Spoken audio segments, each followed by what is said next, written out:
White House aide just dropped disgusting bomb about Barack Obama's trashy private habit he hid.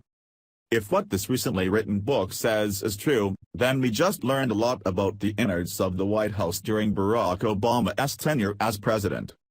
A speechwriter who worked for Obama reveals hilarious information in his new book that talks about everything from DCK jokes, smoking, drinking, calling each other bro, conquests to conquer women as trophies on a shelf, constant delivery of F-bombs, obnoxious laughing, young white staff, and the notion that everything seemed like a frat party while running the country. Much of the dirty laundry from the book was shared with the Daily Mail, and the result is a picture of the 44th president that doesn't always match the Democrat narrative. The Obama speechwriter all but admitted that there was a war on women within the Oval Office. Female staff members needed not apply, and both sessions resembled a college fraternity party. David Litt, an aide in the White House for nearly all of Obama's presidency, reveals how he was part of an all-male, all-white and all-under-40 team which produced speech after speech for the president, the Daily Mail revealed. Obama always tried to portray a classy, well-spoken, and well-dressed man to the public. Regardless of what actually came out of his mouth, or his fake crying, you can't deny that Obama did a decent job of dressing well and playing the part of president, but being president is a little bit more than dressing up and acting. It's not shocking to hear about Obama's other habits that weren't commonly seen by the general public. No one really saw how Obama really was. One shocking bit of info is the alleged war on women in which males were only accepted for certain tasks. Considering the left is so pro-women, it's weird to see that it wasn't that way in the confines of the White House. Why was the speech team white under 40 males? Could it be that they were just the best at writing speeches? Were the women too emotional? Were the older folks too out of touch with current trends and vocabulary? Were the white guys the only ones who even tried out for the job? He also reveals how the team and other White House aides drank, smoked, called each other bro, and liked or pretended to like only college basketball to please the president, the newspaper continued. Amazingly, the frat boy antics didn't end there. It was common for staffers within Obama's inner circle to use women as trophies, and sexual conquests were allegedly viewed as a badge of honor.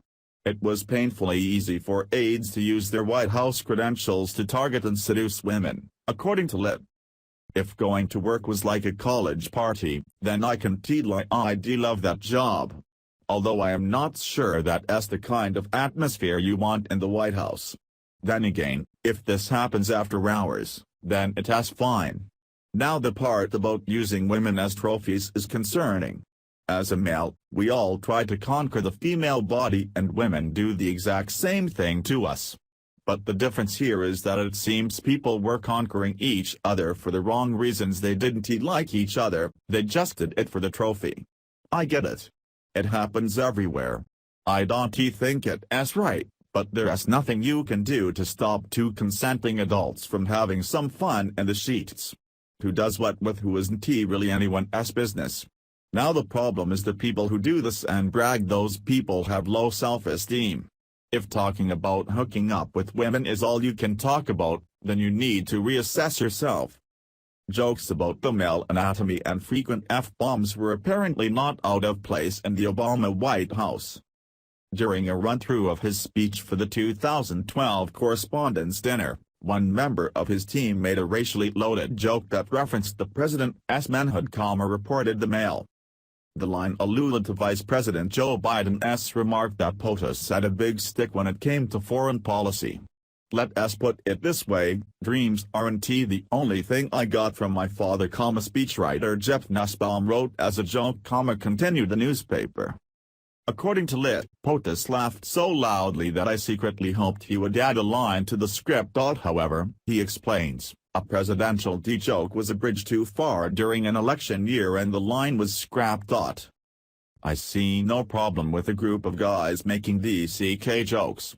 You put enough males in a room and our maturity sometimes leaks out. Someone is always bound to make an inappropriate joke. If you were male and can say that you haven't ever cracked a phallic joke, or were friends with someone who would, then I honestly think you're a liar. It's nearly impossible to fill a room with males and not have at least one sophomoric joke slip out. It sounds like working for Obama was a blast. Not that I agree with Obama's policies or body of work, but if you tell me my job is reminiscent of a frat party, well then I am all in. The most important part of one's job is to enjoy themselves while doing it. Even though Obama seemed to have some not-so-presidential habits behind closed doors, it seems like the speechwriter who wrote the book probably enjoyed his job more than ever.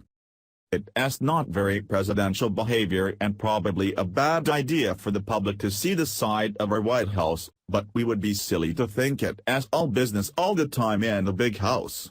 People at every job find a way to have fun sometimes.